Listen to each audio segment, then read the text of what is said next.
training, what she puts into just life. Ladies and gentlemen, I'm talking about the one and the only Miss Whit Cranfield, who I need to get back on the broadcast here and everything. She is an amazing individual. She is battling the cerebral palsy and all, but you know what? She does not let that stop her. How are you doing, Whit? I'm doing great. How are you? I am doing just fine. You know, I'm so happy that you're on the show today because really I've been thinking about this in many ways. And, you know, we think about, you know, some of the things that we take for granted, you know, us, you know, folk out here, you know, we walk around, we do things, you know, and then some of us have all these capabilities, if you will, and we don't use them. We're lazy.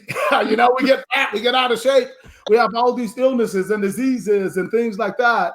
And we just don't put the work in. And then we have someone like you who is just absolutely phenomenal. You know, you get your workout in, you know, you do it all. What I want to do today, Whit, is for you to explain to people exactly a little bit more about cerebral palsy. Okay. And just how that affects you. Well, first of all, Johnny, thanks for having me on your show. It's an honor. I think I met you, 2 years ago? Yeah. At one of Jerome's events that he had. So yes. I do appreciate you having me on. Like I said, it's an honor. Cerebral palsy is different for many. And it affects people in different ways, but I'll explain how it affects me. And yes. you can do your own research on it, but there's basically like 3 levels of cerebral palsy. There's mild, moderate, and severe. Right. And it's basically what happened with me is I had a stroke after I was born. And so because of that, it's basically brain damage. So because of that, I got cerebral palsy. So wait a minute now. So you had it when you were born, or was it something before you were born? It happened after I was born. Oh. So I was born at 28 weeks. And because I was so small, I had a stroke. I think a series of strokes. And because of the lack of oxygen to my brain, it resulted in the cerebral palsy. Yeah. So, and you can get cerebral palsy from a car accident. Wow. If you know your brain is impacted in that way. So you can be quote unquote, you know, just doing average things, and then get in a car accident and wake up with cerebral palsy. Sure. Wow. Most of the time, people that are affected by it, it happens as, you know, something that happened in birth, like a trauma or something like that. Wow. But it can, you know, depending on what's affected in your brain, if you were in a car accident, you could have, you know, a neurological problem, you could have a balance problem, and so all those things could result in a diagnosis of CP. Wow, that's amazing. So there are like 4 different kinds, I think I've read somewhere, of cerebral palsy. What would be your diagnosis? So I have mild spastic, and basically what that means is that the cerebral palsy affected my muscles and my balance, and so with mild, like I can talk perfectly fine. Yes. Other than my southern accent. Yeah, I do have a little bit of a twang there, Whit. Yes, sir. And then you know, my left side is a little bit more affected than my right side, and that's just because of the brain damage that took place.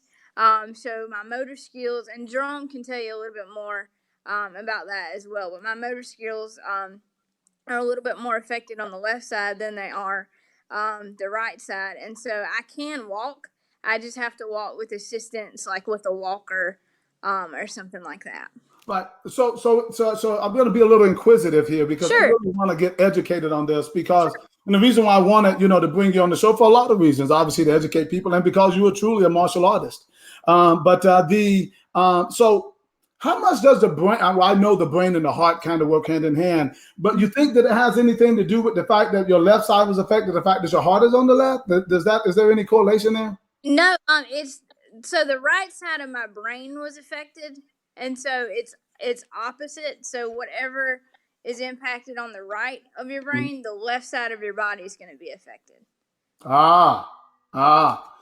So as a when you were a child and everything, did you participate in sports and things like that at the time? I wanted to, but there wasn't, like when I was younger, there wasn't any programs, like to my knowledge or to my parents' knowledge, that would allow or either was set up to handle children that were in wheelchairs and things like that. So Right. I always wanted it; it just never happened.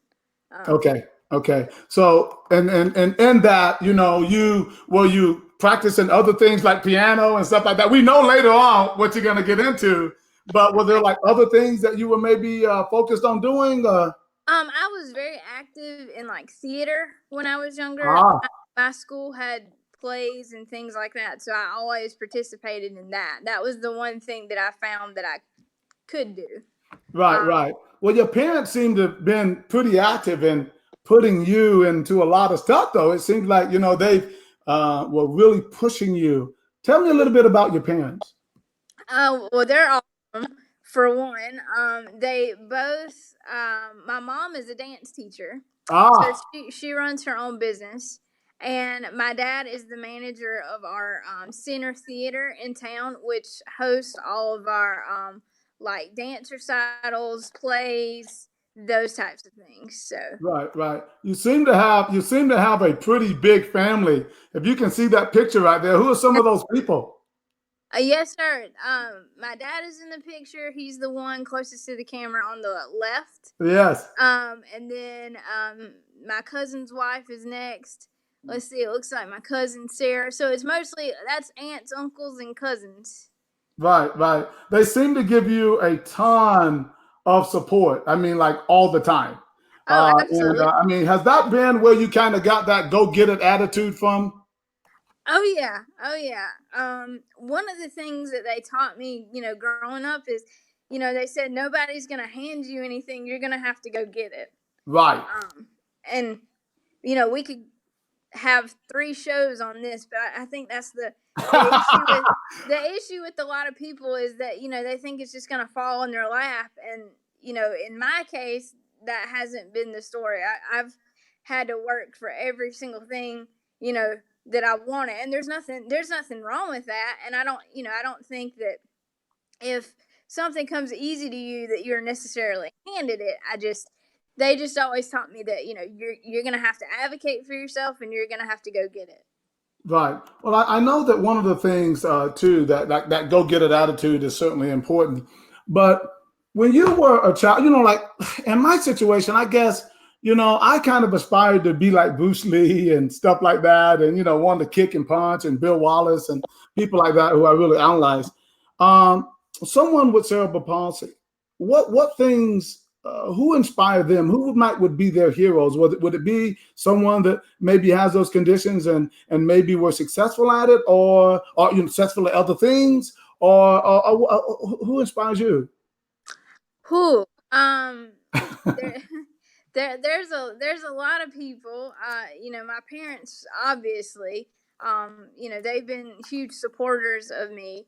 Um, I've had people in my career that have inspired me. Teachers, professors, um, coworkers, bosses, and then of course Jerome. You know. Oh, that Yeah. guy. Yeah, we'll talk about that guy and just a little bit. Now, it says that you are a success coach, Yes. and I want to know a little bit what is that? What does that entail? Sure.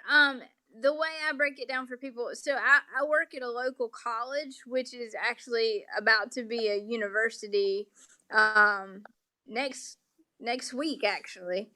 Um, and so it's basically like a guidance counselor. We work with students as far as like if they're having academic issues, family problems, things of that nature. We want to help them succeed in every way possible. Wow. I mean, well, I think that's pretty. I bring this up so often about this movie that Really, you can get so many messages from movies, right? Oh, And in the movie, The Planet of the Apes, one of my favorite movies, a recent one with Caesar, they, captured, went in, and these people were trying to beat them up. And I told the story before on here, and they were trying to beat him up and everything. And he ended up catching one of the guys, and he ties him up and he sends him off back to the people who sent him on a horse. And people said, God, why don't you just kill him? Why don't you stop him? He said, well, what kind of message are you going to send him? How in the world are they going to get the message? He said that he is the message. So my question, and my reason why I say that is because being a success coach, you are the epitome of success. Are you the message? I would hope, but for me, it's about empowering the students to find their own answers, their own success. What I might see as success for them might not actually be what their success is. So sure, I want kids to make A's in every class, right? Right. But they may not be a math whiz, and so a C for them might be their A.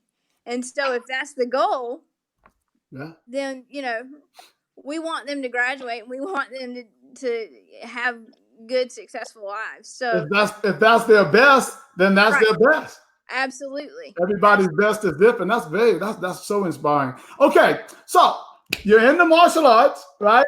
And so you decide somewhere along the way that, you know what, I want to start training. I mean, what was the purpose in training? I mean, literally. I mean, I might sound crazy. I know why, but I want to ask you: was it for like fitness? Was it self-defense? I mean, tell me, why did you want to train?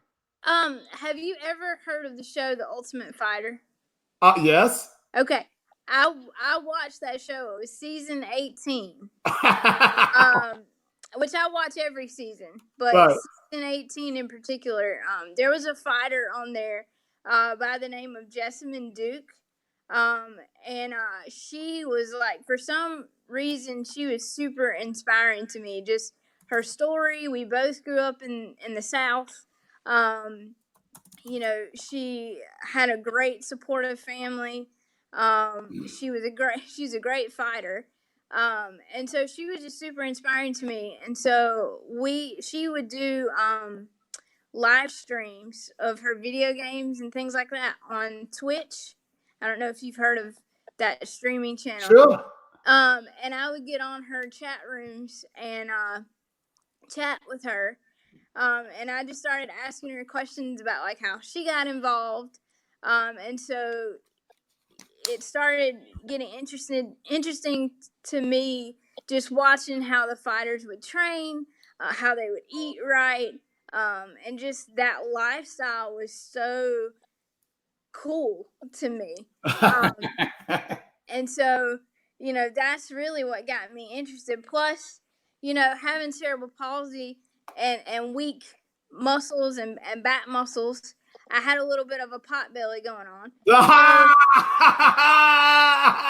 Not the pot belly, right? Oh yeah. So I wanted to get physically fit, but also be able to participate in a sport that I was really interested in. Okay. So and I never went into it thinking like I'm going to be the next, Mike Tyson or the next Jessamine Duke or whatever. I wanted to know more about it, and I wanted to be able to participate in it. Wow, so, that is so amazing, and look, and why not, right? Okay, so you pick up the phone, right? And I guess you go to the phone book. Tell me your process of calling around. I'm sure after you told everyone you had cerebral palsy, right? That what kind of comments did you get back? What kind of reactions did you get? Well, so I asked Jessamine like what the best way to go about it was, and she said, check with your local like YMCA, because she actually ran a program for people that use wheelchairs and things like that when she was in college. So she was like, you never know, your local Y might have a program like that or might be interested in starting that. Um, and so I just started Googling. Google is like my best friend. So I just started, right. It's a lot of people's best friends, Wet. Best friends. I started Googling like places, around Hartsville because the Y didn't actually have anything like that. And I wanted close to the real thing as I could get. There's all kinds of like kickboxing classes that that like Y's and gyms offer, but it's not an actual martial arts training gym. So I wanted the real deal. So I just started Googling like places near Hartsville, and I found a few before I found Jerome. And they were very, cerebral palsy to them was like a bad word, is what it came across to me like, I don't know what to do with that. So because I don't know what to do with that and I don't understand it, I'm just going to say no. Right. And so no, or we'll get back to you is the answers that I got from the three places that I called. Well, speaking of Jerome, there he is on the screen, ladies and gentlemen. That's Mr. Jerome Robinson. He's out of Robinson MMA out of Sumter, South Carolina. Mr. Jerome Robinson, sir, how are you? Good. How's everybody doing?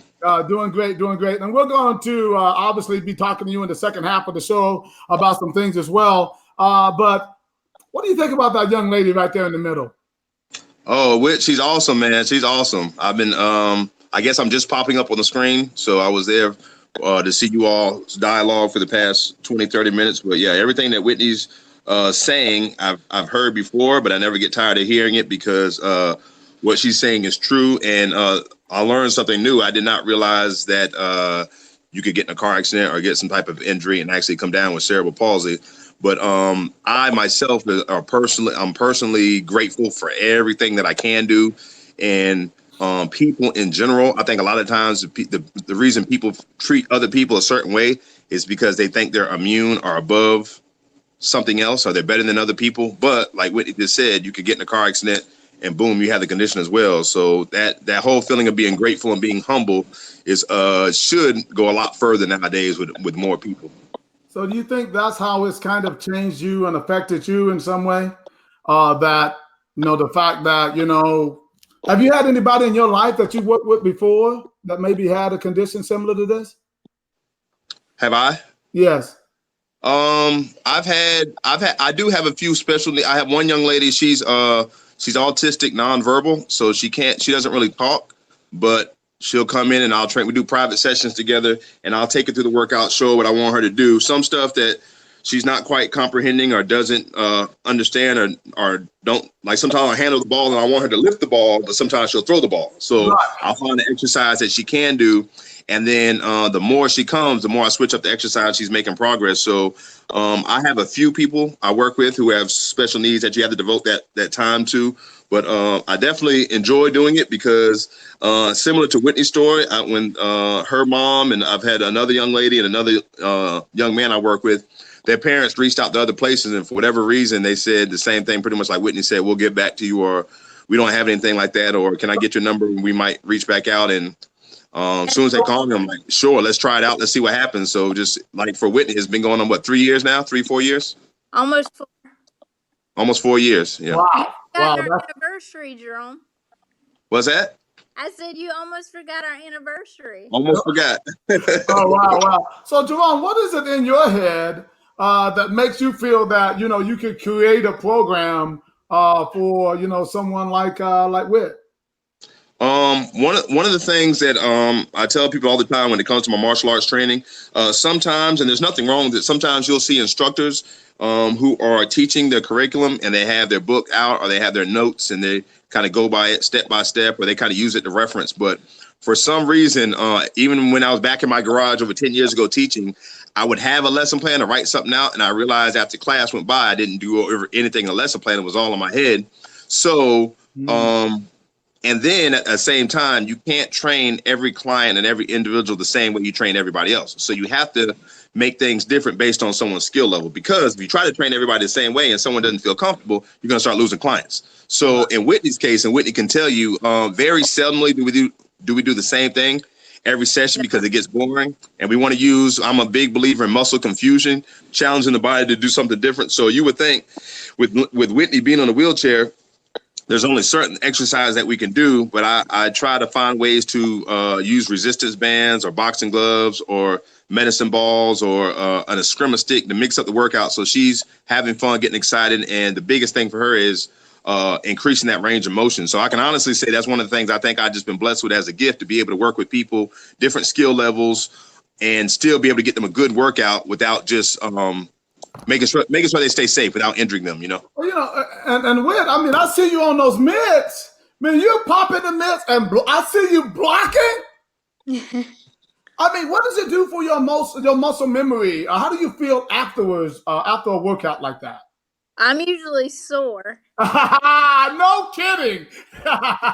You can't work out with Jerome and not be sore. Right.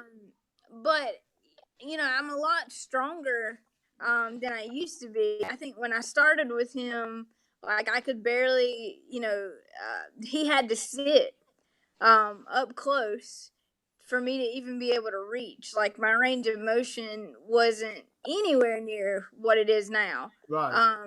Matter of fact, I didn't even have the ability to straighten out my left arm. Wow. And so after working with him, I think almost 2 years ago, I was able to start straightening out, or it may have been a year. I can't remember. Wow. So but you it was definitely improved. What about the pop belly? I mean, have you worked on that part? We have. I do have one ab that I am very proud of. So hopefully I'll get the 6-pack at some point. But yes, that is being worked on. My back is a lot stronger. My core is a lot stronger. Like, my balance is much better than what it was. So. Well, you know, there's a lot of us out here who has a 1-pack Whit, so that's it's not a big deal and everything, you know. But I think that, but Jerome, I'm really kind of curious. Now you're into shooting too. We'll talk about that later. But have you shot how to shoot? Yes. I thought we have a lot of you know what, man. Reason. I thought definitely. We haven't actually been out to a live fire range, but we have a lot of practice weapons around here where someone can actually still work on their point of aim, indexing the firearm, using we have different laser guns. We set up a target where you pull the trigger, and if your laser on the gun hits that target, you get a little signal to let you know that how accurate you are. And depending on if you're shooting high left, high right, low left, low right, we can make that adjustment to improve accuracy. So we've done some of that as well. Wow. I mean, that's really, really impressive. Well, you know, Whit, I think this is, you know, great for people to hear a little bit about your story, but there's more to it. And some of the things I hope that we can help with. One of the things that Whit does, you know, as you can see, nothing stops her, right? You know, she's been to college, she has a job, she goes to, you know, martial arts training and everything. So she gets around, right? And so in getting around, believe it or not, Whit, you drive. Correct? I do. Right. So right now, you know, you have a vehicle, and it's kind of on the downside, or kind of going towards the graveyard. Tell us a little bit about what's going on with your car. Well, it's in the graveyard. The motor in the gas and the brake hand control that I use, it completely died. Matter of fact, it died on me on the way home from Jerome's about a month ago now. And so it caused the accelerator to stick. And so obviously that's not a good thing, and it's much more costly to fix. Wow. Yes, than it would be to buy a whole new vehicle. So that's kind of the position I'm in right now. I'm forced to, because my van is 12 years old, and the equipment has a 12-year lifespan. Wow. And after that, it's no good. The equipment is no good. And because of the way they have to rewire the vehicle, it is more costly to take the equipment off and put new on an old vehicle.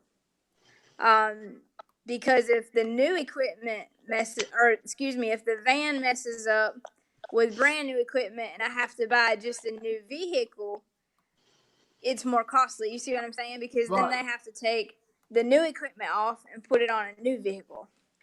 Well, I always keep it real. For those people out there, there are a lot of ignorant people, right, who say we shouldn't be driving. What do you say to them? Well, if you look at most of the American population, they probably shouldn't be driving either. We're smart, boys. She's smart, boy. That was right on point. Everybody. I mean, I've seen people on the road. We run through red lights. We get in a hurry. We get road rage.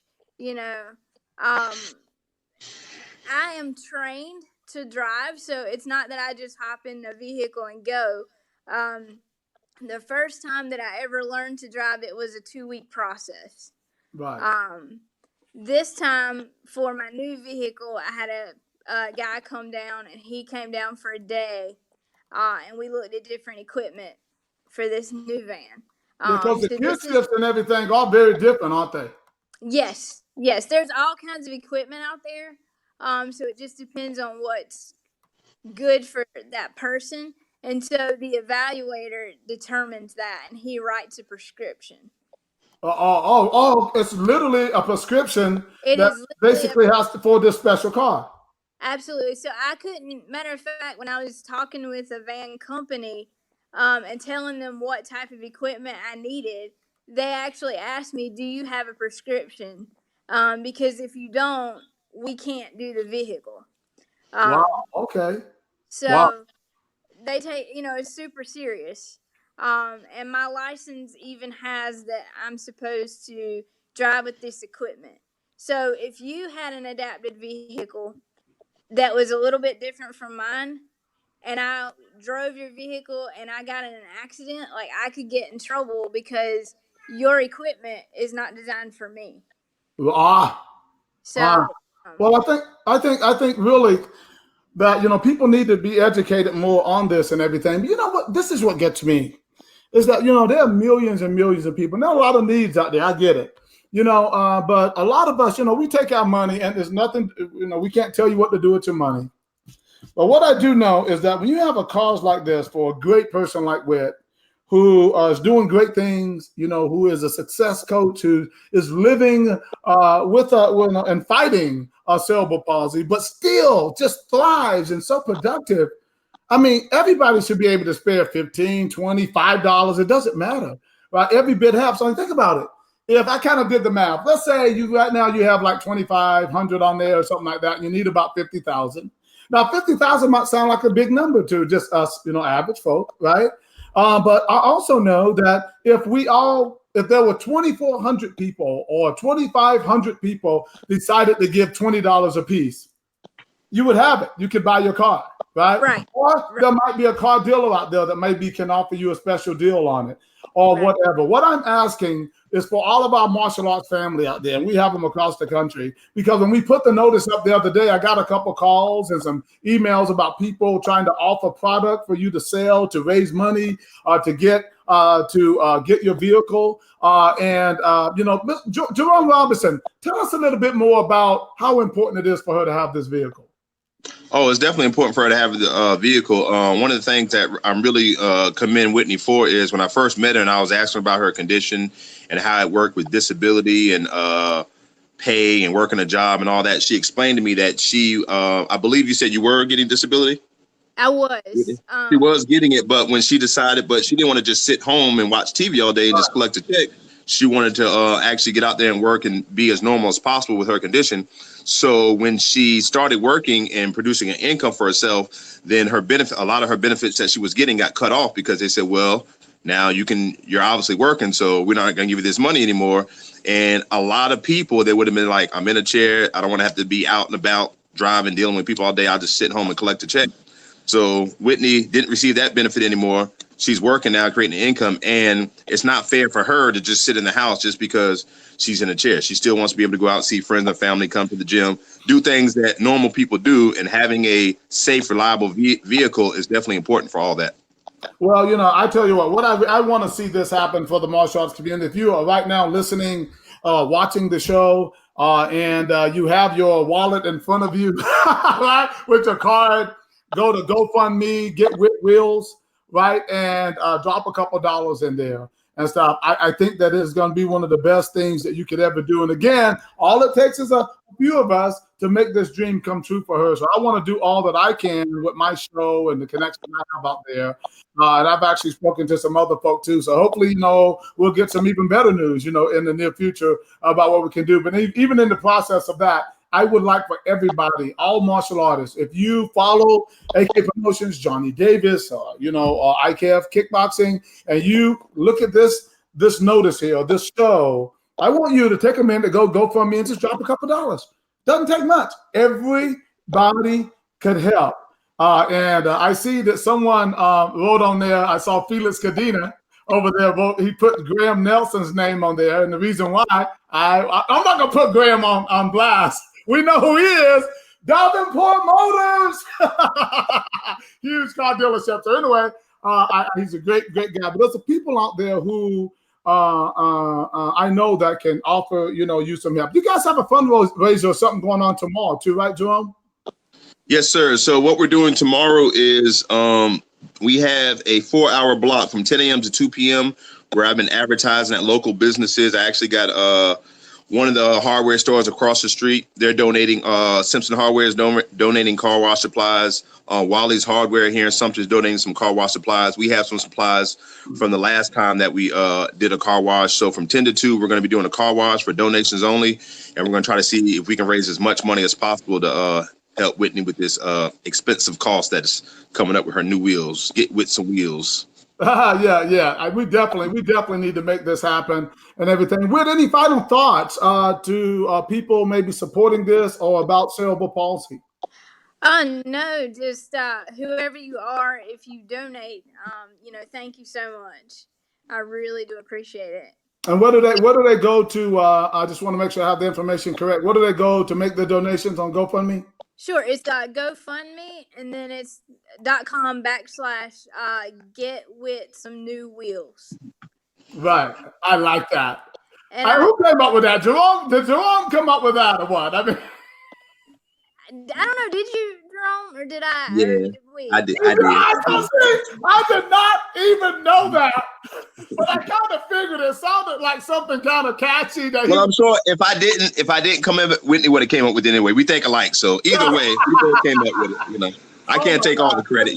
I just work. Like I tell everybody, I just work here. I just work here.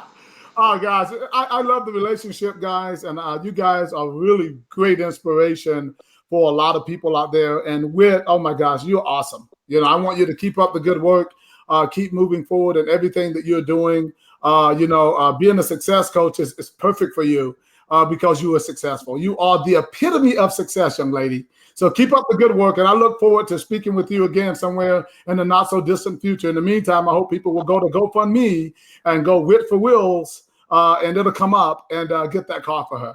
Yes, sir. And also, people can find me on Facebook and also Twitter. So if they have any further questions, they can catch me there. Right. That Whit Cranfield on Facebook, correct? Yes. Whit, thank you so much for being on the show today. And good luck with everything, okay? I really, really enjoyed talking to you. Thank you, sir. I appreciate it. All right. Thank you. All right.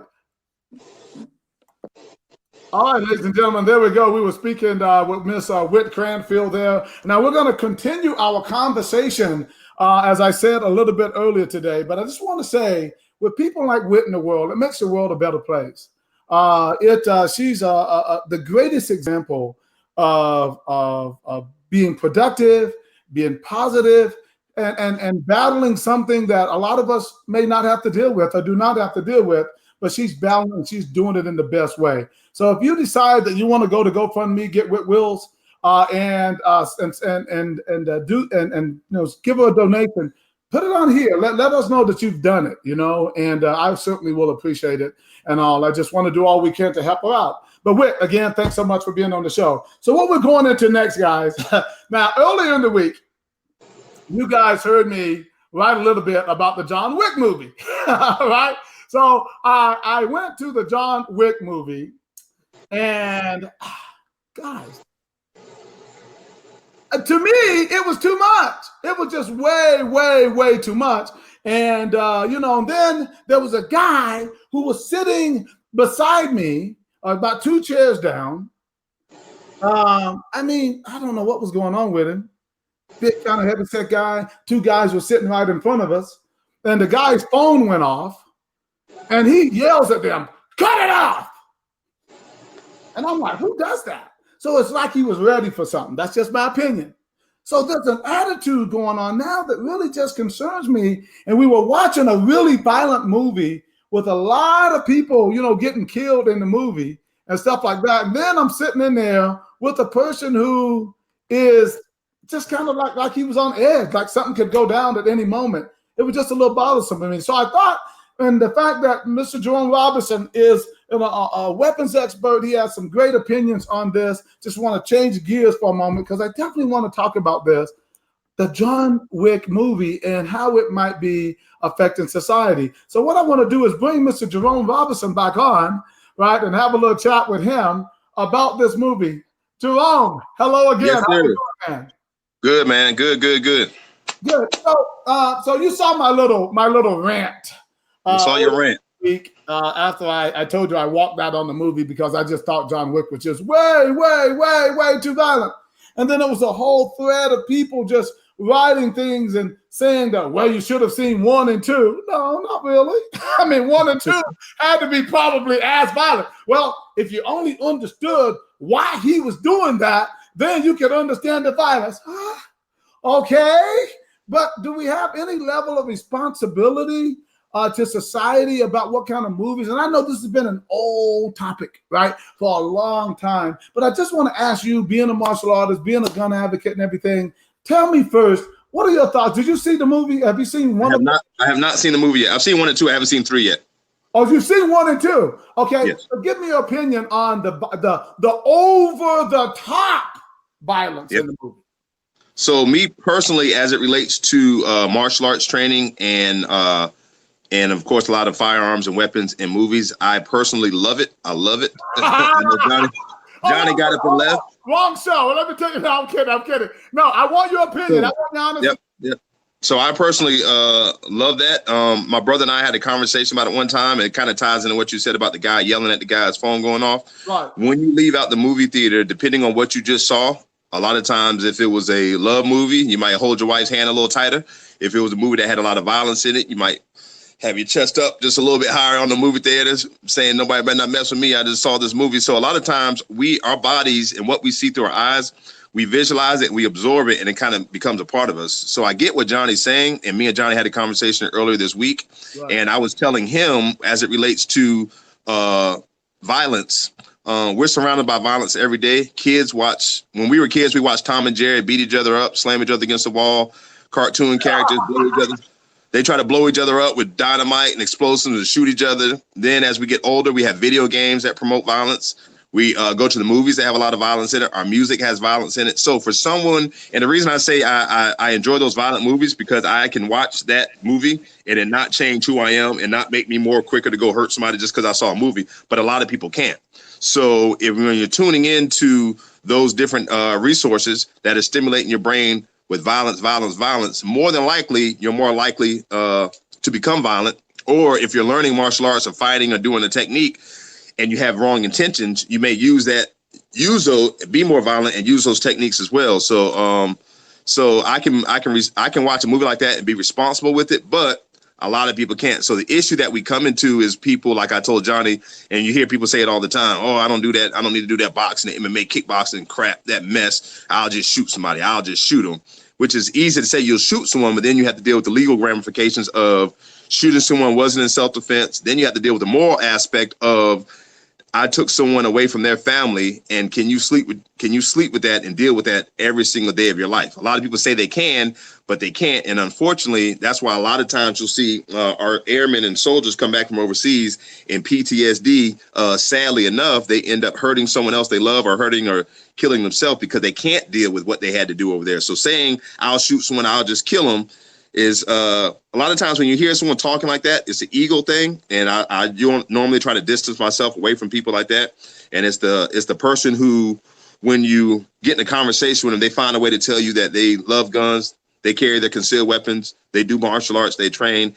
And if they're telling you all this and you haven't even asked them, more than likely they're looking for a reason to prove to everyone how big and tough they are. When you can carry your firearm, you can know a bunch of martial arts, but just be humble, because there's no need to advertise something if you don't have to advertise it. Right. You know what I'm saying? That's a subject I certainly want to get into, but sticking with the movie part, because who do you think is responsible in the sense? Should it be the parents? Should it be the producers of the movie? I mean, I guess it should be all of us.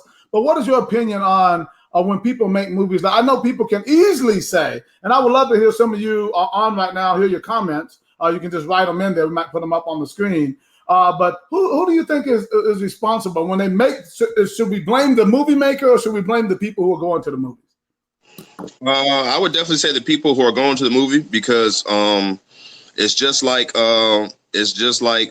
alcohol. Do we blame the person who makes the alcohol, or do we blame the person who's going to buy the alcohol, the person drinking the alcohol? So at some point, there's always going to be an element out there, I believe, where someone can get in and do something that's going to be a lot worse for them. So it's up to that person, and definitely, like you said, it's up to the parents to make sure that if they don't think their child is mature enough, they should have certain settings on the phones and certain movies that they shouldn't see, because it could have that effect on them. But we all know, again, that if somebody really wants to do something, really wants to see something, they're going to try their best to get it done. So having a very violent movie like that, the producers, the directors, the actors, for them, of course, the actors, they're just acting, but at the same time, it's a business, and it's a big business, and business sells. So if it's selling, they're going to keep making it, you know? Yeah, and that's what bothers me. It's just a little bit over the top. I mean, we're not just talking about shooting somebody. Look, Yeah. we are just not talking about just a normal pow and shoot somebody. We are talking about the most graphic shooting somebody you can ever just imagine it, and that they'll do it. Yep. Like I told you, they had the sword and everything, and what they did, they put it at somebody's eye, and I don't have to explain it.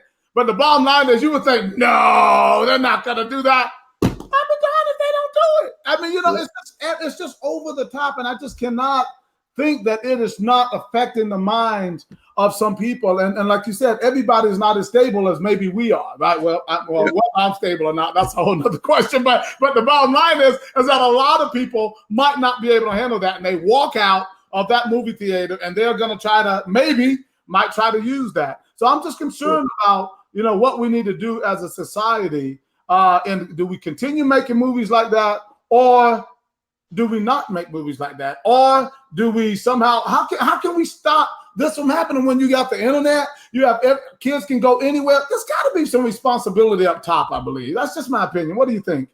I think just like everything else, you have the yin and the yang. You need to have that balance. Yeah. So the balance between I like violent movies, but I don't surround myself with just violence. I don't surround myself with just the most derogatory violent music I could think of. Sometimes you want to hear a little jazz, sometimes you want to hear a little R&B. So having that balance, because we all know, we've been around enough people that, like you said, if someone's watching a very violent movie and they're listening to violent music, and they hang around people that don't mean them any good, and then they might be under the influence of alcohol or drugs, it's not going to be a good situation. We actually had a situation, without naming any names. I've been doing security here in South Carolina for about 10 years now. Right. So a couple of my guys got into a situation at a club where they kicked the guy out the club. He was under the influence of, they say or think, or they may know, I'm not sure, under the influence of something. And normally this guy is really calm guy. He goes to his car, gets his gun, shoots one of my guys in the chest, turns and shoots the other guy in the chest. Luckily they had on their body armor, so it didn't pierce through it. My guy returns fire, hits him a few times. The guy gets in a wreck. And I say all that to say, the next day, and shortly, the guy who did the shooting and who wrecked his car and got arrested, he doesn't remember any of it.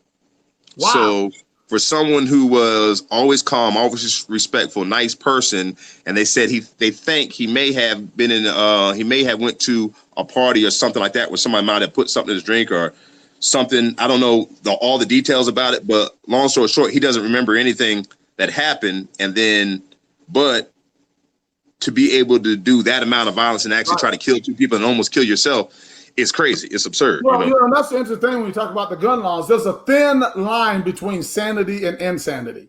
Yes. And I believe that with everything that's in me, right? While you're taking the test or you're going through whatever exam or whatever it is to get your right to carry or whatever the case, you might be a weapon permit. Yep. Yeah, weapon permit. You might be sane. But then all of a sudden something happened to you, or you might drink bad, or you might do drugs, or whatever the case might be. You're now insane, right? I mean, but you still have the weapon. Where do we draw the line here? Yeah. I mean, it's just that's a good question. That's and yes, I still say the same thing, and I'm gonna say it again. If I see you with a gun on your hip, I'm gonna say this one more time, and we're gonna close out here shortly. That's not a sign of protection. That's a sign of fear to me. I'm going to say that again. Every time I see it, when I don't care how big you are, how small you are, if you show me and you're not a police officer and you have a gun on your hip where I can see it, what do you call it? Open carry, Jerome? Yes, sir. Open carry. I'm going to say it again. I just wanted to say that again because I'm going to keep saying it. So when I see someone with it and you got a gun, you carry, and you're not an officer or don't look like an officer, whatever the case is, I mean, fool me. I'm going to say, well, that's a scared person. So now I'm scared too. Kinda, right, Jerome? I see what you're saying, man. Definitely. I mean, I have friends in other states who carry open. Most of the guys that I talk to in the state where they can open carry, they still choose to carry concealed. There's advantages and disadvantages to both. Me personally, when it comes to carrying a firearm, I'm only want to carry it concealed because if someone sees that I have the gun, then it's no different. Like when a police officer walks into the room, even though everyone knows he's a police officer, you're still going to watch him for the first 5 minutes. You're going to look at him, his badge, his gun. You're going to try to figure out what kind of weapons he has on his belt. It's just human nature. We're intrigued by weapons and things that could really cause harm to people. So it's one of those things. I don't want to bring any unnecessary attention to myself, if at all possible. So having a firearm concealed for me is better, unless of course I'm doing security. When I'm working, I have my badge, my firearm, everything visible, open carry. But as a civilian, in my civilian world, having it concealed, because like you said, you're going to look at someone and start making have thoughts about them. Everybody in the room is going to have thoughts about that person. So it's definitely up to the individual, but I can see how the conversation could go both ways, you know? Absolutely. Well, thanks, man. I wanted to definitely talk to you a little bit about the John Wick thing because I had a problem with it. And like I said, I posted something on Facebook a little earlier this week, and I wanted to just talk to you about it. Also, another reason I want to have you on because you have an event coming up, I think, in July. Tell us a little bit about that.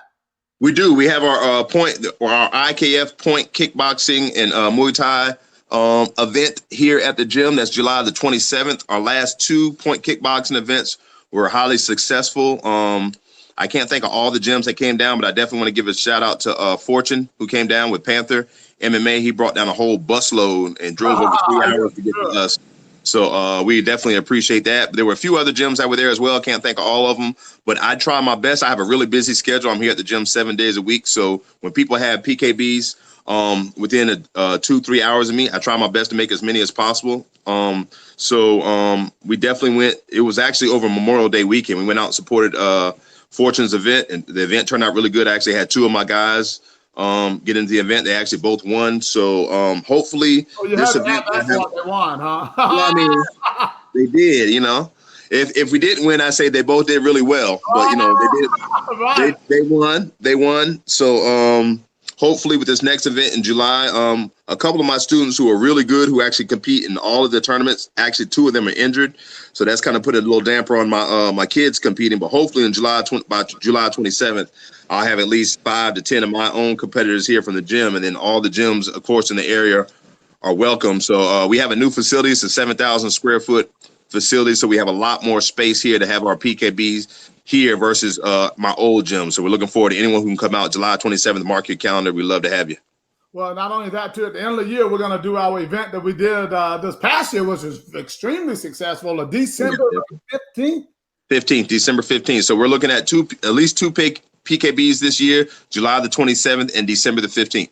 Right. The 15th, man, we had a lot of belts and everything. I mean, we had a ton of kids and stuff that came out. Really excited. People, oh, man, that's so close to Christmas. But it's our last event of the year.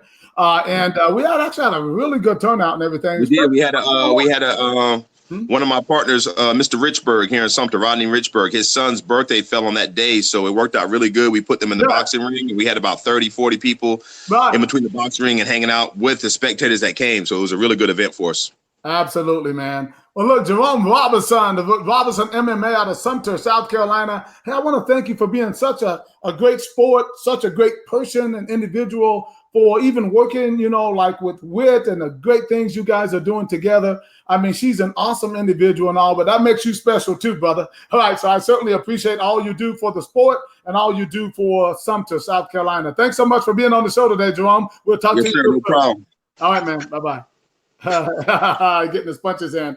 All right, ladies and gentlemen, there you have it there. We were speaking with Mr. Jerome Robinson there with Robinson MMA out of Sumter, South Carolina. And earlier speaking with Miss Whit Cranfield. She's out of Hartsville but trains in Sumter, South Carolina. She is a martial artist inside and out. She battles with cerebral palsy and all. But, boy, she shows that there is no quit. She is bound. She is not bound by cerebral palsy. She breaks all boundaries.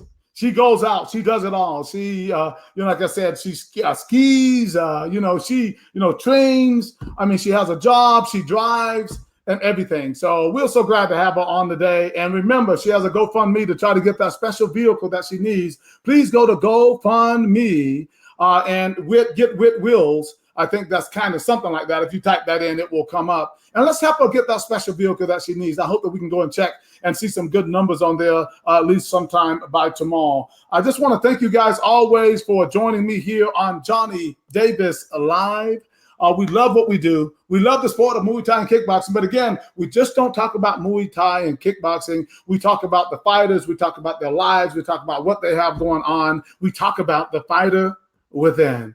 All right, guys, that does it for me today. Thank you again for watching Johnny Davis Live. You can friend me on Facebook at Johnny Superfoot Davis, or like my 8K Promotions page, or my Johnny Davis Live YouTube channel. Just subscribe to that. As always, guys, forward march. This is Johnny Davis Live, and I'm checking out. Talk to you soon. Bye-bye.